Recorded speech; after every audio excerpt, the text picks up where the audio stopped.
Si è svolto al Palazzo Municipale di Ribera l'atteso incontro dei sindaci sulla gestione pubblica delle reti idriche. Si è anche discusso sul costo altissimo dell'acqua, incontro al quale hanno preso parte i sindaci dei comuni di Ribera, Favara Montevago, Cattolica Eraclea, Calamonaci, Grotte, Luccasicola, Villafranca, Raffadali, Siculiana, Sambuca di Sicilia, Montallegro e naturalmente il sindaco di Sciacca, Francesca Valenti, nella qualità di presidente dell'ATI.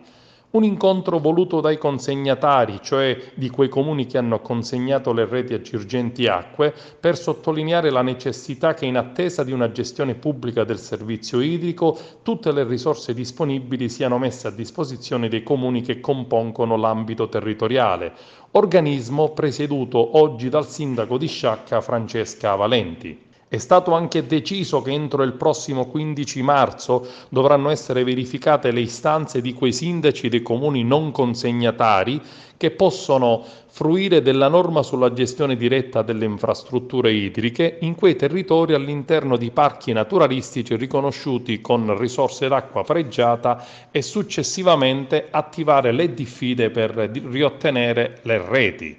Un'opportunità che alcuni sindaci non ribelli vorrebbero tentare di sfruttare. L'Assemblea dei sindaci potrà riunirsi a fine marzo per deliberare la costituzione di un nuovo ambito che dovrà essere unitario e con la condivisione di tutte le forze e le amministrazioni coinvolte. Non si può più perdere tempo per risolvere la questione dell'acqua nella Grigentina, ha tuonato il sindaco di Montevago e deputato regionale Margherita Larrocca Ruvolo. Chiediamo con urgenza un tavolo con Sicilia Acque e la Presidenza della Regione Siciliana per discutere il costo dell'acqua, prezzo altissimo che non ha precedenti in Italia. Sindaci e commissari prefettizi dovranno essere i protagonisti nell'individuare la soluzione positiva sulla questione dell'acqua in maniera chiara e definitiva.